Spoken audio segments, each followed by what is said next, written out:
누가복음 1장에서 보도록 하겠습니다. 누가복음 1장 31절에서 38절 말씀.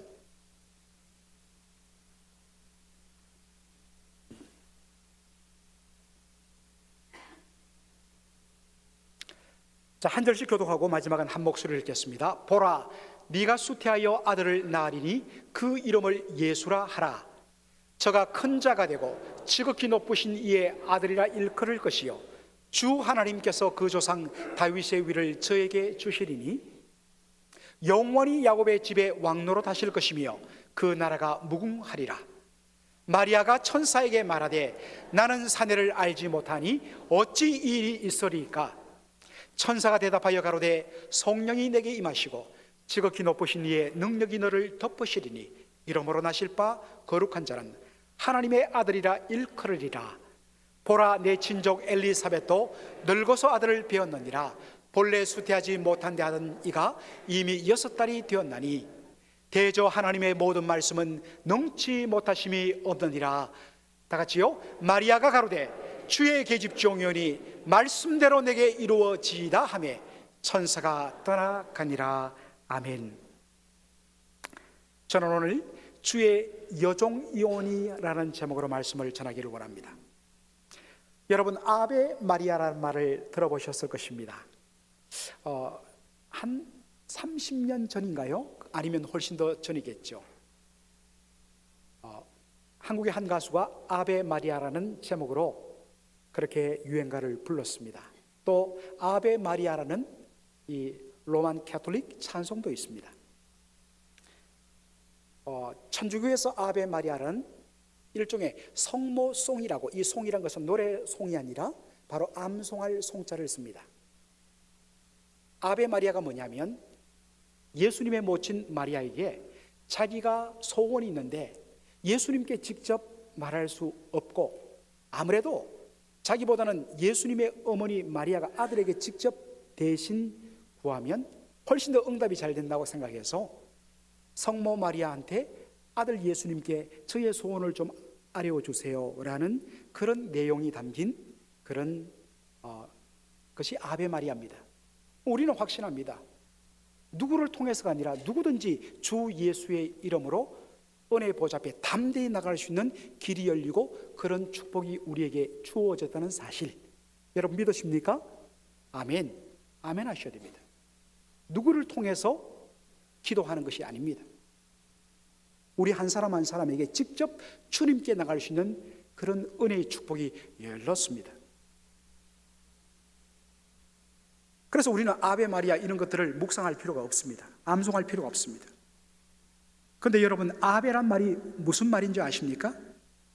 사실 우리 한국 사람에게는 아베란 말이 소리가 좀 울립니다. 별로 느낌이 안 좋아요. 일본의 그 아베 수상 때문에. 예. 그런데 이 아베란 말은 라틴어로 안녕이라는 인사입니다. 따라서 아베 마리아 하면 뭐가 되겠습니까? 하이 마리아, 메리 안녕, 이런 뜻입니다. 이 말을 한 사람은 천사 가브리엘이었어요. 천사 가브리엘이 마리아에게 찾아와서 했던 말이 아베 마리아, 마리아야 평안할지어다 라고 이야기를 했습니다. 그렇게 인사를 하고 나서 곧바로 그가 한 이야기가 무엇입니까? 네가 수태하여서 아들을 낳으리니 그 이름을 예수라 하라라고 이야기하고 있습니다. 여러분, 이 이야기를 듣는 마리아가 얼마나 놀라고 당황했을까요? 왜냐하면 오늘 누가복음 1장 27절에 보니까 마리아를 이렇게 소개합니다. 요셉이라 하는 사람과 정혼한 처녀.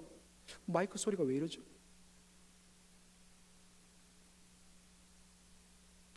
요셉이라 하는 사람과 정혼한 처녀 마리아. 여러분, 이 정혼이란 것을 종종 약혼이란 것과 이 비슷한 것으로 생각하는 분이 있는데 전혀 다릅니다.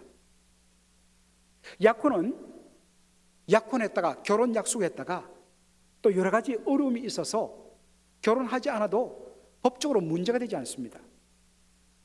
그러나 정혼은 이미 그 자체가 법적으로 부부로 인정받습니다.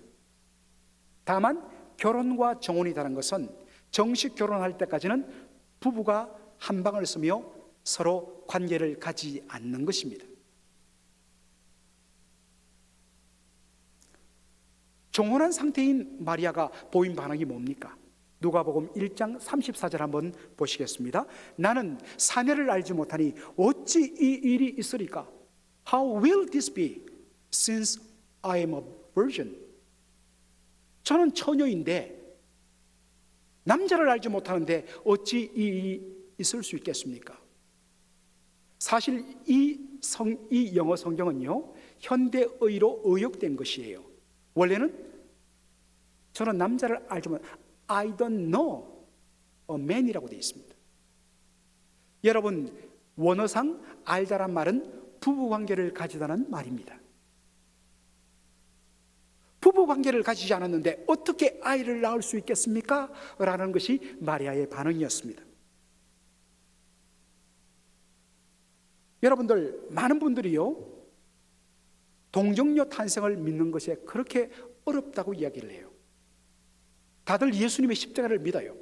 그리고 예수님의 부활을 믿어요. 심지어는 하나님께서 말씀으로 천지 만물을 창조하셨다는 것은 믿습니다 해요. 그런데 가장 믿음의 단계에 있어서 어려운 것이 뭐냐면 동정녀 탄생이에요. 왜냐하면 이것은 누구든지 아는 것 아닙니까? 남자와 여자가 부부 관계를 통해서, 그 과정을 통해서 생긴 것이 아이기 때문에. 그럴 때 많은 사람들이 굉장히 믿기를 어려워합니다. 어떻게 처녀가 혼자 아이를 가질 수 있는가? 여러분들, 한국에 여러 희귀성들이 많습니다만 그 중에 하나, 아마 여러분들 오늘 처음 들어보시는 분들이 많을 거예요. 곽씨가 있습니다. 곽씨. 곽씨도 아니고 우리에게는 굉장히 많은 이름인 권씨도 아닙니다. 곽씨. 아니, 저런 성씨가 있어요? 있어요. 2000년 인구조사에 보니까 전국에 곽씨성을 가진 사람이 286명이 된다고 했습니다. 여러분, 남한만 한 5천만 명이 되는데 5천만 명 중에서 300명 채 되지 않는 성을 가진 사람이 곽씨입니다. 재미있죠? 근데 여러분들, 이 곽씨라는 한자를 보십시오. 하늘 천자 더하기 뭡니까? 새 조자가 되어 있어요. 이 곽씨성을 가진 사람들이 어떻게 낳는가? 내려오는 전설이 있대요. 처녀가 빨래터에서 빨래를 하고 있는데 갑자기 하늘에서 큰 새 한 마리가 내려오더니 날개로 처녀의 몸을 탁 터치하고 올라가더랍니다. 그리고 나서 한 두 달 지나니까 배가 점차 불러와서 낳은 아이가 바로 곽씨란 것입니다. 요거 수상하죠? 네. 처녀가 아이를 낳아도 할 말이 있다 하는 말이 여기서 나오지 않았느냐 생각을 할 정도입니다. 여러분들, 왕년에 한국의 최고의 코미디언이었던 구봉서 장로님 아시죠? 참 이분 막둥이 구봉서라고 많이 알리는데 몇 년 전에 돌아가셨죠. 구봉서 장로님께서 한동안은 예수를 믿지 않았습니다. 그러다가 정말 성령의 은혜를 받고서 그분이 예수님을 영접하고 나중에는 정말 귀한 간증을 하는 장로님이 되셨죠. 이분이 막 예수를 믿고 얼마 되지 않았을 때 교회에서 성경보러 모였는데 한참 성경보하다가 이 동정녀 탄생이 나왔답니다. 그래서 이것 때문에 이야기를 나누는데 갑자기 한 분이, 목사님, 저는 동정녀 탄생을 도무지 믿지 못하겠습니다 라고 이야기를 해버리는 겁니다. 그러니까 목사님이 설명을 막 하는데 하면 할수록 이분이 그런 말이 어디 있습니까? 저 못 믿겠습니다. 이랬더니 목사님은 땀을 뻘뻘 흘리고 성경 분위기가 엉망이 되어버렸어요. 그러자 이 구봉서 성도가 갑자기 이렇게 이야기했답니다. 아니, 이봐요, 지서방도 믿겠다는데 왜 당신이 안 된다고 그래? 라고 이야기를 했대요. 요셉은 믿는데 왜 당신이 못 믿는다고 난리를 치느냐 했다는 겁니다. 근데 어쨌든 간에 여러분들, 동정녀 탄생은 참 믿기가 쉽지 않습니다. 제가 여러분 믿어야 된다고 믿어야 되는데 자꾸 제가 믿기 어렵다고 이야기하니까 이게 참 죄송합니다. 사실이에요. 그런데 여러분 아십니까? 동정녀 탄생을 가장 받아들이기 어려웠던 사람은 다름 아닌 동정녀 마리아였습니다. 마리아가 어떻게 반응합니까? 나는 사내를 알지 못하거늘 어찌 아이를 가질 수 있습니까? 라고 이야기했습니다. 마리아는 철두철미하게 과학적으로, 의학적으로, 상식적으로 접근했습니다. 아이를 낳으려면 남자와 여자가 부부관계를 가져야만 생길 수 있는데 어떻게 한 번도 남자를 가까이 하자는 제가 아이를 낳을 수 있겠습니까? 동정녀 탄생을 가장 믿지 못했던 사람은 바로 마리아 자신이었습니다. 그런데 오늘 본문 마지막을 보면 마리아가 동정녀 탄생을 믿음으로 받아들입니다.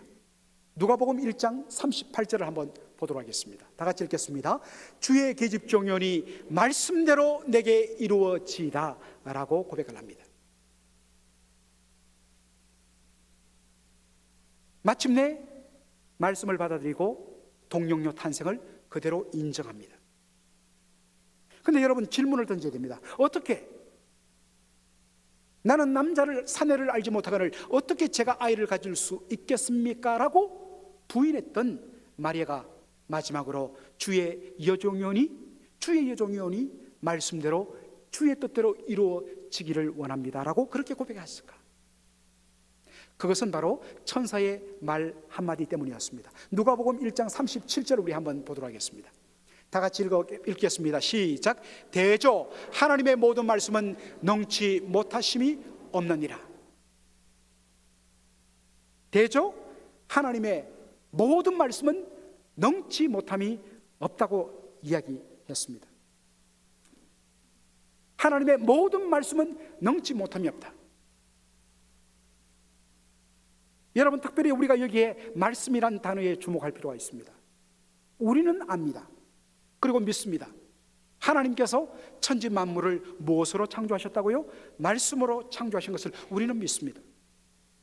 그렇다면 여러분 하나님께서 말씀으로 천지 만물을 창조하셨다고 했을 때 어떻게 창조하신 것일까요?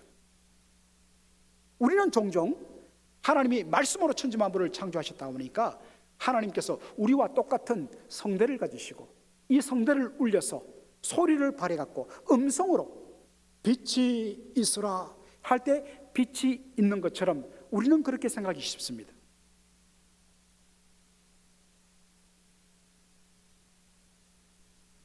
여러분 하나님께서 말씀으로 천지 만물을 창조했다는 것은 무슨 뜻일까요? 말이라는 이 단어의 원어적인 의미를 살펴볼 필요가 있습니다. 여러분 말이란 것은요 사람의 마음속에 있는 생각과 뜻을 바깥으로 드러내고 나타내고 표현하고 그리고 그 말한 것을 이루어내는 것을 말이라고 한다는 것입니다. 영어 단어에 express가 있습니다. 표현하다는 단어가 있습니다. 그런데 이 말은 두 단어의 합성이에요. X 바깥으로 그리고 press는 누르다 뜻입니까? 마음속에 있는 생각과 뜻을 꽉 눌러버리니까 그것이 바깥으로 드러내는 것, 이게 express, 표현하다, 말하다라는 뜻 아니겠습니까? 사랑하는 성도 여러분, 우리가 새해를 맞이하면서 많은 계획들을 세웁니다. 여러분들 2017년 어떤 계획으로 한 해를 시작하셨습니까? 그리고 2018년 다가오는데 여러분들 또 계획을 세우실 것입니다. 특별히 내가 성도이기 때문에 여러분들 가장 많이 세우는 계획이 무엇입니까? 올해는 꼭 성경 일독하겠다. 다 계획 세우시죠. 그런데 창세기 1장부터 조금 지나서 보니까 계속해서 누구는 누구를 낳고 누구는 누구를 낳고 너무 힘들어서 마태복음부터 읽어야지 싶어서 했더니만 마태복음에 누가 또 누구를 낳고 늘상 창세기 1장부터 10장까지 마태복음 1장부터 딱 멈춰버려요. 그래서 작심삼일로 끝나는 경우가 참 많습니다. 우리가 어떠한 뜻을 가지고 계획을 세우지만 우리의 말에는 부두수표가 많습니다. 여러분들 지금 옆에 있는 분들과 함께 결혼을 했는데, 결혼하기 전, 지금부터 30년, 40년, 50년 전, 심지어는 60년 전에도 계시는데 얼마나 많이 약속을 했습니까? 내가 당신과 결혼하면, 나와 결혼해주면 내가 정말 이렇게 해주겠다고 온갖 달콤한 약속들을 남발하면서, 이것을 전문 용어로 꼬실레이션이라고 이야기하는데, 막 그렇게 꼬셔가면서 해서 믿었고 결혼을 했는데 어땠습니까? 현실은 다 거짓말이라, 이루어진 것이 별로 없어요. 여러분들 어떻게 생각하시나요? 속았다라고 생각하세요?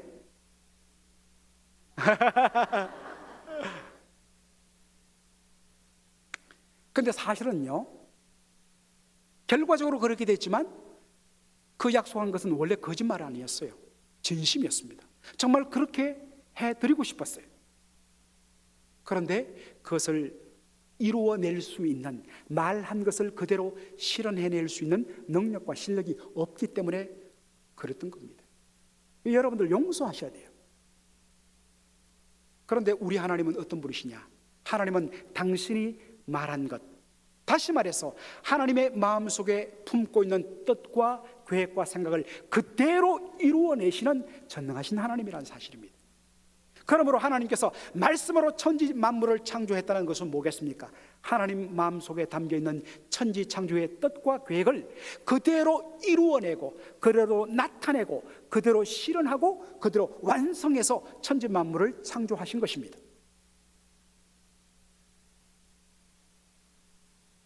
대저 하나님의 말씀은 능치 못함이 없느니라.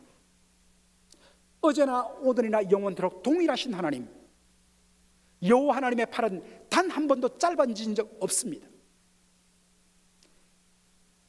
태초에 천지 만물을 말씀으로 창조하신 그 하나님의 능력,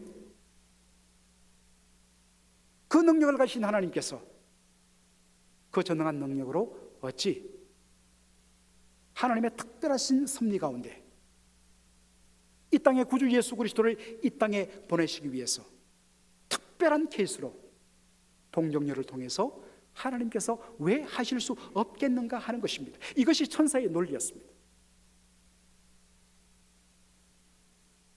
이와 비슷한 말씀이 나오는 것이 창세기 18장 14절입니다. 여호와께 능치 못한 일이 있겠느냐? 여러분, 이게 어떤 말씀의 문맥에서 나왔을까요? 하나님께서 아브라함과 사라에게 찾아오셔서 내년 이맘때에 너희 부부에게 아들이 있을 것이다 라고 이야기하니까 아브라함과 사라가 어떻게 반응합니까?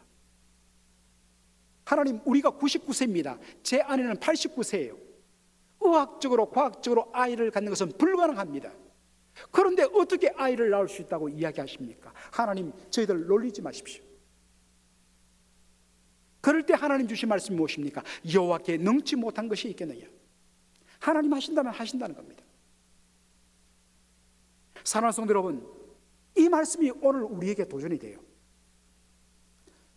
저는 다 알지 못하지만 또 많은 경우에 성도들이 굉장히 고통스러운 부분에 있어서는 오히려 말하지 않고 기도 제목을 나누지 않고 마음 닫고 혼자서 끙끙 앓는 경우가 많다는 것을 제가 알고 있습니다. 정말 앞이 보이지 않고 모든 것이 막혀있고 모든 것이 불건하게 보이는 그런 일들이 많이 있을 것입니다.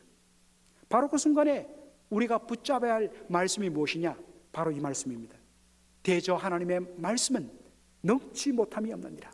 여호와께 능치 못한 일이 있겠느냐? 우리는 할 수 없습니다.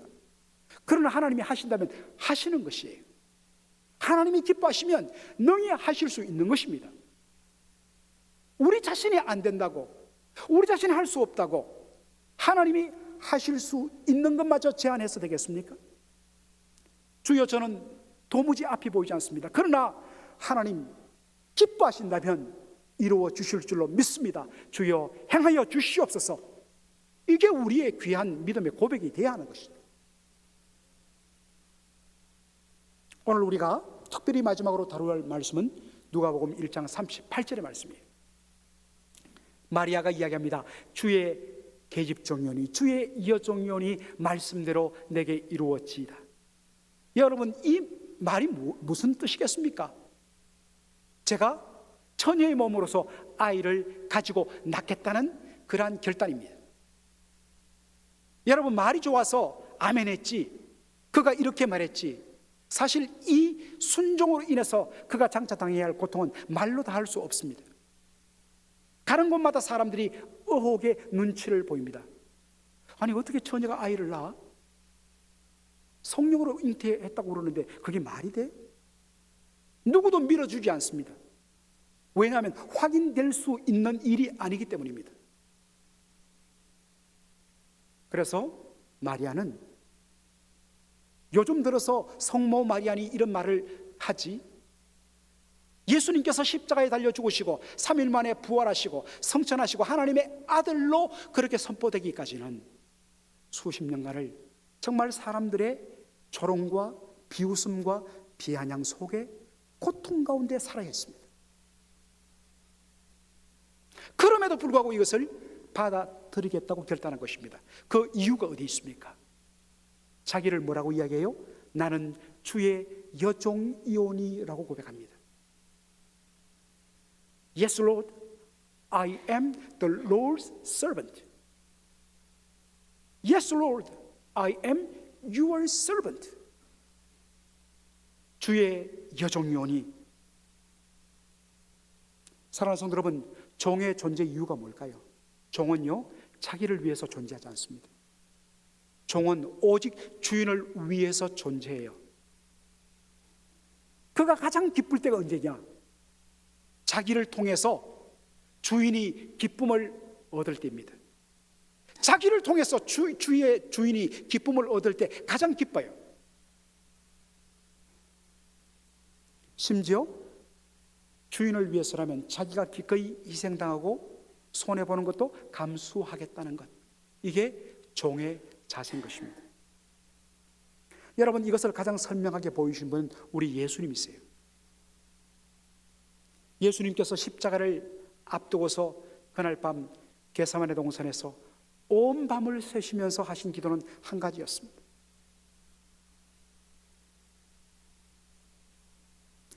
아버지여, 할만하시거든 이 잔을 저에게서 지나가게 하옵소서. 그러나 내 뜻대로 마옵시고 아버지의 뜻대로 하옵소서.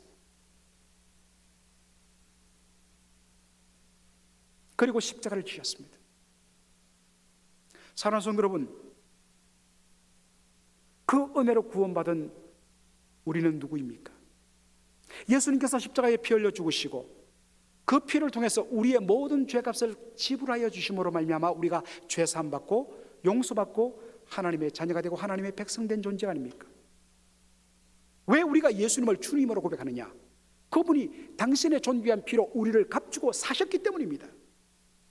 그렇다면 우리가 이 구원의 은혜를 받고 예수님을 주님이라고 고백한다면 나는 그분 앞에서 어떤 존재입니까? 주의 소유된 백성이고 주님의 종이라는 것입니다. 그러므로 내가 I am your servant라는 이 고백은 우리의 구원과 직결돼요. 나는 구원받았는데 나는 주의 종 아니다, 이런 구원 없어요. 진짜 내가 구원받았느냐? 그렇다면 나는 주님의 종입니다. 종은 무엇입니까? 자기를 위해서 사는 존재가 아니잖아요. 종은 오직 주인의 기쁨을 위해서 살아요.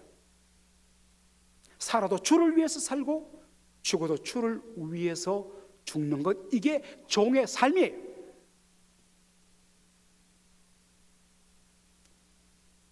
그러므로 우리가 교회에서 다른 성도들을 섬길 때에 때로 오해도 받고 때로도 억울한 일 당하고 때로 엉뚱한 일로 휘둘리기도 합니다. 그러나 내가 주의 일을 하다가 이런 일을 겪는다, 아멘. 왜? 주의 종이기 때문에. 주님 기쁨을 위해라면 기꺼이 희생당하겠다. 왜? 주의 종이니까. 사랑하는 성도 여러분, 우리가 그렇게 못하겠다, 나 도저히 그렇게 못하겠다, 여러분 주의 종 아니에요. 주의 종 아니라면 여러분 받은 구원 가짜예요. 아무리 여러분 나는 구원받았다고 할렐루야 해봤자 그것은 주 앞에 증명되지 않아요.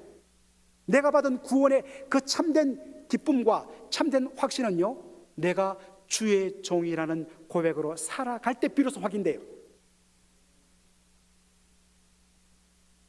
사랑하는 성도 여러분, 그러므로 마리아처럼 고백할 수 있습니까? 주의 여종이오니 주의 뜻대로 이루어지이다. 사랑하는 성도 여러분, 주의 뜻은요, 주님의 뜻이 이루어지는 것이고 주님이 잘 되는 것이지 내가 잘 되는 것 아니에요. 주님이 잘 되는 것이에요.